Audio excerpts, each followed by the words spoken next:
آج ایجنڈے میں سر فہرست ہے وہ خبر جس نے عالمی سطح پر ایک رد عمل کو دعوت دی ہے۔ برطانیہ، آسٹریلیا، چائنا، پاکستان کی جانب سے شدید تحفظات کا اظہار کیا گیا ہے اس اسرائیلی منصوبے پر جو اسرائیلی سیکیورٹی کیبنٹ نے اپروو کر دیا ہے، غزہ پر قبضے کا فوجی منصوبہ۔ اس سلسلے میں جو امیج ہیں، سیٹلائٹ امیجز، وہ بھی دکھا رہے ہیں فوجی نقل و حرکت کہ گراؤنڈ آپریشن کسی بھی وقت شروع ہو سکتا ہے، اور یہ 5 اصولوں پر مبنی ایک منصوبہ ہے جس کا اعلان اسرائیل کی جانب سے کر دیا گیا ہے، اور کہا جا رہا ہے کہ 6 مہینوں پر مشتمل ہوگا یہ آپریشن۔ اس کے جو بھی خد و خال ہیں اس پر تو ہم بات کریں گے، لیکن سیٹی صاحب اس سے پہلے ہم نے بہت پیش رفت دیکھی اس تنازع کے حل کے لیے۔ اس میں ہم نے عرب لیگ کی بھی ایکٹیویٹی دیکھی، پھر ایجپٹ کی طرف سے بھی ایک پلان کا اعلان کیا گیا جسے عرب پلان کا نام دیا گیا۔ پریزیڈنٹ ٹرمپ نے اپنے طور پر ایک منصوبے کا اعلان کیا تھا، ان کے اپنے خواب تھے، اس پر انہوں نے AI جنریٹڈ ایک ویڈیو بھی اپلوڈ کی تھی اپنے اکاؤنٹ کے اوپر جس پر کافی زیادہ رد عمل آیا تھا اور غم و غصے کا اظہار کیا گیا تھا عرب کنٹریز اور مسلم کنٹریز کی طرف سے۔ لیکن مجھے آپ سے یہ جاننا ہے کہ آج جو یہ بڑی پیش رفت جس کا دھڑلے سے اعلان اسرائیل نے کر دیا ہے، بنیامین نیتن یاہو نے کر دیا، ان کے اپنے اپوزیشن لیڈر کہہ رہے ہیں کہ اس سے مزید سانحات جنم لیں گے۔ آپ کا اس کے اوپر کیا ٹیک ہے کہ اسرائیل اپنے اس منصوبے میں کامیاب ہو جائے گا؟ عمل درآمد اس منصوبے پر آسان ہوگا؟ کیا نتائج ہو سکتے ہیں اس کے؟ دیکھیے، 2 چیزیں ہیں۔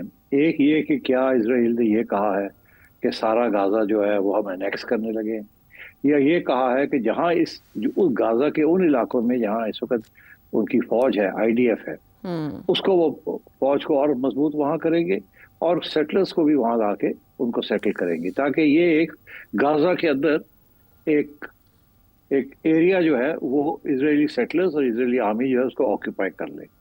میرا خیال ہے یہ ایک جسے کہتے ہیں نا پریکرسر ہے، یہ ایک چال ہے تاکہ کل جب نیگوشیٹ کرنا پڑے گا 2 اسٹیٹ سولوشن، جس کے اوپر بہت سے بھی ایشوز ہیں، جو کہ کنڈیشن ہے باقی مسلم ممالک کی ٹو ریکگنائز اسرائیل، تو اس میں پھر یہ گیو اینڈ ٹیک یہ بات بنے گی وہاں۔ تو میرا خیال ہے اپنے تاش کے پتے جو ہیں ان کو پکا کرنے کے لیے، نیگوسیشن کے لیے انہوں نے یہ کیا۔ مگر اس کے علاوہ اس کی ایک بیک گراؤنڈ بھی ہے۔ بیک گراؤنڈ یہ ہے کہ 1967 کے جنگ کے بعد جو کہ مصر کے ساتھ ہوئی تھی، اور اس وقت بھی اسرائیل نے غازہ کے اندر سیٹلرز کو اجازت دے دی تھی کہ آ کے وہ سیٹل کریں۔ بعد میں پرائم منسٹر آئے، انہوں نے سیٹلرز کو واپس کروا دیا اور کہا نہیں، یہ گڑبڑ ہو جائے گی اس چیز کی۔ مگر یہ پھر وہی پالیسی اب اختیار کی جا رہی ہے کہ سیٹلرز کو اندر ڈال کے ان کو سیٹل کیا جائے۔ اچھا، اب یہ کیوں نیتن یاہو نے کیوں یہ کیا ہے؟ نیتن یاہو نے اس لیے بھی کیا ہے، یہ صرف یہ نہیں کہ اپنی نیگوشیٹنگ پوزیشن جو ہے اس کو بہتر کریں، اس کی جو اس وقت پرائم منسٹر شپ ہے نا، وہ اس پہ ڈیپینڈ کرتی ہے۔ وہ 2 بہت رائٹ ونگ پارٹیز، سیٹلرز کی جو پارٹیز ہیں، وہ ریپرزینٹ کرتے ہیں کیبنٹ کے اندر۔ ان کے بغیر یہ پرائم منسٹر نہیں رہ سکتا، اور ان کی طرف سے 2 قسم کے پریشرز تھے۔ ایک یہ تھا کہ جنگ کرو اور ہاسٹیج اور نو ہاسٹیج، آپ پہ جاؤ، اڑا دو، مار دو، جینوسائیڈ کر دو، اور دوسرا یہ کہ پھر زمین ہمیں لے کے دو، ہم وہاں اور بھی سیٹلرز کو کرنا چاہتے ہیں۔ تو ایک قسم کی سلو آکوپیشن جو انہوں نے باقی جگہ پہ کی ہے، یہاں بھی وہ غازہ کے اندر بھی وہ کرنا چاہ رہے تھے۔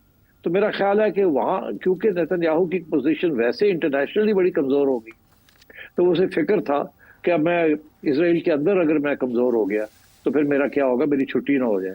اس لیے اس نے ان کی جو ڈیمانڈ تھی، وہ 2 right wing, ultra right wing, orthodox settle up parties, ان کا ایک ڈیمانڈ تھا، وہ کنسیڈ کیا۔ اب میرا خیال ہے پورا نہیں کنسیڈ کیا شروع میں، وہ تو چاہتے ہیں سارے کا سارا غازہ جو ہے نیکس کر لیا جائے، جس کا ایک قسم کا حوالہ ڈونلڈ ٹرمپ نے بھی پہلے دیا تھا کہ جی یہ تو میں تو یہاں ریویرا بناؤں گا اور ساری ریکنسٹرکشن جو ہے وہ عرب نیشنز جو ہیں وہ کریں گے اور اس کو ٹورسٹ اسپاٹ بنائیں گے، اور پیلسٹینینز جو ہیں ان کو تو ہم بھیج دیں گے، جارڈن بھیج دیں گے، سیریا بھیج دیں گے، لیبنان بھیج دیں گے۔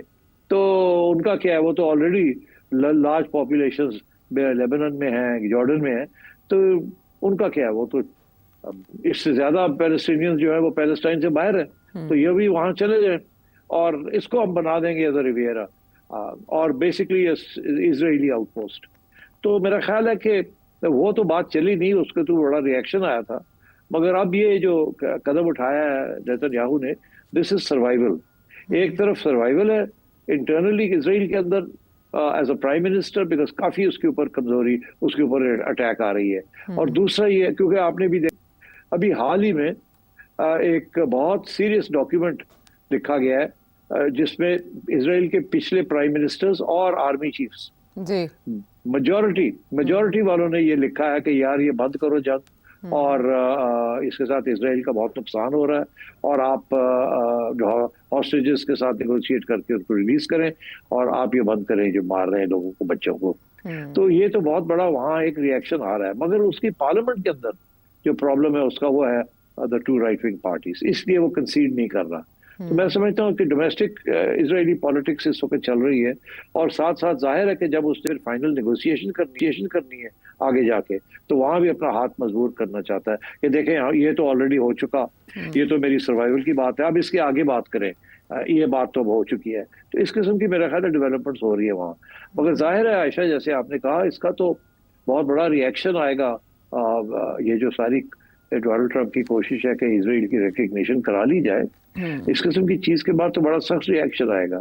اسی لیے اسرائیل نے یہ نہیں اناؤنس کیا کہ ہم انیکس کرنے جا رہے ہیں. انہوں نے اتنا یہ کہا ہے کہ جہاں IDF اس وقت ہے وہ اس کو پکا اپنا بیس بنانا چاہ رہے ہیں، اور سیٹلرز کی طرف سے یہ بیان آ رہے ہیں کہ ہمیں وہاں بھیجیں، ہم جا کے سیٹل کرتے ہیں، اور جو کہ ممکن لگتا ہے اب. تو I think that is where the current situation ہے. یہ فاکس نیوز کو انہوں نے انٹرویو میں بھی ٹیک اوور کی ٹرم استعمال کیا ہے. انہوں نے کہا غزہ اسٹرپ پہ ٹیک اوور کریں گے اور حماس کو ڈسمینٹل کریں گے اور کنٹرول ایک اور اتھارٹی کو منتقل کر دیں گے. اتنی آسانی سے انہوں نے اپنا پلان بتا دیا. لیکن سیٹھی صاحب 80واں جنرل اسمبلی سیشن اگلے مہینے ہونے جا رہا ہے، جس سے پہلے فرانس نے بھی اعلان کیا تھا کہ وہ تسلیم کرنے جا رہے ہیں فلسطینی ریاست کو، اور برطانوی پرائم منسٹر کیئر سٹارمر نے بھی کیا اعلان. اب سبھی ششدر ہیں کہ اس اعلان کے بعد وہ کیا رد عمل دیں یا وہ کس طرح سے روکیں. تو آپ کو لگتا ہے کہ ابھی بھی کہیں سے مداخلت ہو سکتی ہے، کیونکہ امریکن پریزیڈنٹ نے تو اسے اسرائیل کا معاملہ قرار دے دیا ہے؟ ہاں صحیح ہے، اور اسی لیے میرا خیال ہے اب یونائٹڈ نیشنز میں بھی ٹھیک ٹھاک ٹینشن ہوگی، کیونکہ یہ ملک جو ہے I think they will go ahead, یہ ریکگنائز کر لیں گے. اور اسی لیے کیونکہ یہ ریکگنائز کرنے جا رہے ہیں اور اسرائیل اپنی جنگ نہیں روک رہا، اس لیے پھر اسرائیل جو ہے کاؤنٹر کر رہا ہے، اور ڈونلڈ ٹرمپ جو ہے is taking the side of Israel. تو میں سمجھتا ہوں یہ معاملہ اور کمپلیکیٹڈ ہونے جا رہا ہے. بیکاز دیکھیے اب تو انٹرسٹنگ بات یہ ہے، سارے جو عرب ممالک ہیں جو کہتے ہیں ہم ابراہیم اکارڈز ایکسیپٹ کر لیتے ہیں، وہ بھی یہ اس بات پہ رضامند ہو گئے ہیں کہ حماس کو ہتھیار چھوڑنے پڑیں گے، جو ہاسٹیجز دینے پڑیں گے، اور اگلی حکومت جو بھی بنے گی اس پہ حصہ نہیں لے سکتے.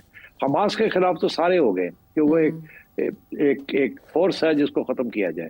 جیسے انہوں نے فیصلہ کیا تھا کہ اس فورس کو جو سپورٹ کر رہا ہے ایران، اس کو ختم کیا جائے. تو اس لیے آئی تھنک حماس کو تو سارے ہی اتفاق ہے انٹرنیشنل کمیونٹی کا کہ حماس جو ہے اس کو ختم کیا جائے. مگر ساتھ ساتھ یہ کہ جی پھر آپ 2 اسٹیٹ سولوشن کی طرف جائیں، وہاں اسرائیل جو ہے وہ تیار نہیں ہے جانے کے لیے.